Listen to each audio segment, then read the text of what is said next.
Bharatiya Janata party के राष्ट्रीय अध्यक्ष जेपी नड्डा ने कहा कि हमें अपना कार्य मजबूती के साथ करना होगा, कमजोरी के साथ नहीं। कार्य करते समय हमें कमजोर नहीं रहना है। जेपी नड्डा शुक्रवार को धर्मशाला के साथ बासु के नजदीक भाजयुमो के राष्ट्रीय अभ्यास वर्ग को संबोधित कर रहे थे। जेपी नड्डा ने दीनदयाल उपाध्याय के विचारों को साझा करते हुए कहा कि दीनदयाल उपाध्याय राजनेता मात्र नहीं थे, वे उच्च कोटि के चिंतक, विचारक और लेखक भी थे। इस रूप में उन्होंने श्रेष्ठ, शक्तिशाली और संतुलित रूप में विकसित राष्ट्र की कल्पना की थी।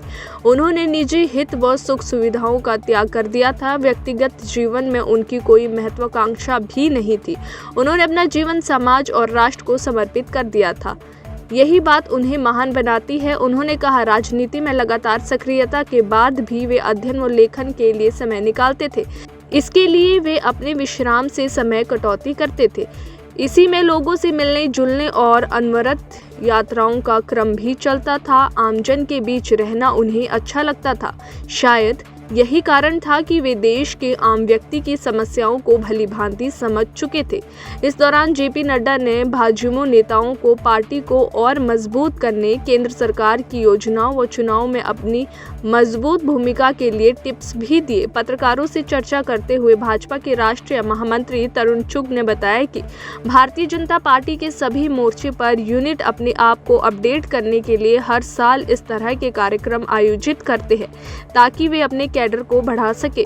तरुण चुग ने राहुल गांधी पर हमला बोलते हुए कहा कि कांग्रेस द्वारा राजस्थान में चिंतन शिविर का आयोजन किया गया था, वही चिंतन शिविर नाइट क्लब की तरह आयोजित किया गया है। कांग्रेस का राजस्थान में चिंतन शिविर नहीं, ये चिंता शिविर चल रहा है। ऐसा है कि ये भारतीय जनता पार्टी की एक नेचुरल प्रक्रिया है। भारतीय जनता पार्टी के सभी मोर्चे, सभी यूनिट्स हर साल अपने आप को अपडेट करने के लिए, अपने कैडर को अपलिफ्ट एंड अपग्रेड करने के लिए ट्रेनिंग लेते हैं। लेकिन वहाँ तो अभी पार्टी चल रही है।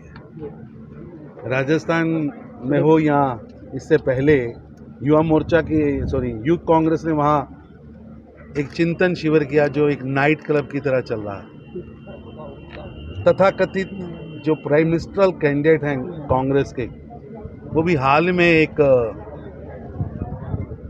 तथाकथित शादी में पहुंचे थे जहां नीली पीली लाल बत्तियां जल रही थी। उनका कल्चर अलग है। वो कल्चर है, वो पंजे का कल्चर है, जिस पंजे के माध्यम से गरीब के लिए 100 रुपया चलता था और 85 रुपये जेब में चले जाते थे। कांग्रेसियों के जेब में वो पंजा खींच के ले जाता था।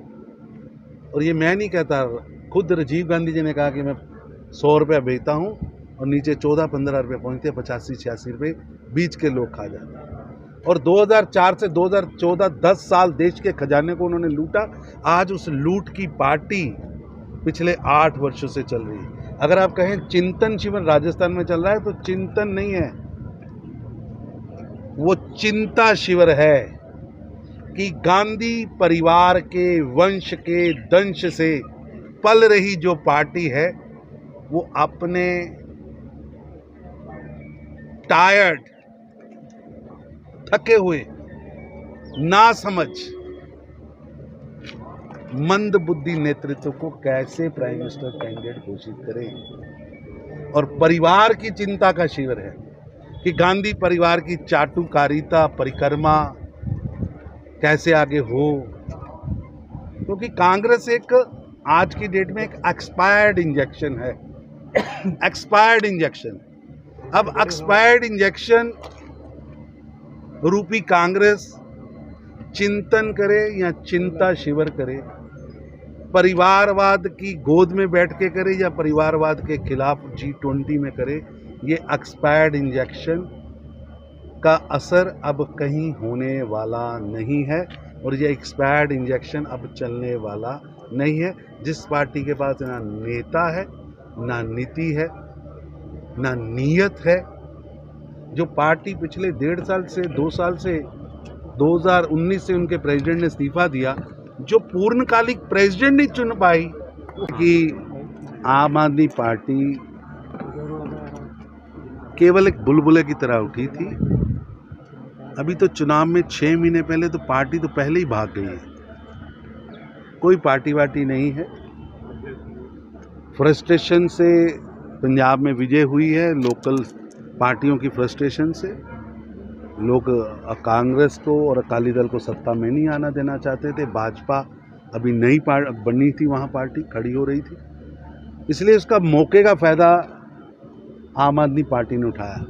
और वो फार्मूला जिस पर वो चल कर आए, फ्री बिजली फ्री पानी, आज हालात जाके देखिए पंजाब के साथ लगता हिमाचल है कि बिजली के हालात क्या हैं, पानी के हालात क्या हैं, लॉ एंड ऑर्डर के हालात क्या हैं। वहाँ की धूल उड़कर यहाँ हिमाचल की विधानसभा के ऊपर तक पड़ी, और जिस तरह वहाँ उन्होंने खुलेआम सिख फॉर जस्टिस की ओर से आया कि हम खालिस्तान समर्थित फंडिंग से अपने आम आदमी पार्टी की सत्ता लाई, ये फार्मूला हिमाचल में चलने वाला नहीं है। हिमाचल की जनता बहुत राष्ट्रभक्त जनता है। यहाँ हर घर से फौजी निकलते हैं, हर घर से सैनिक निकलते हैं, देश की सेवा के लिए निकलने वाले लोग हैं।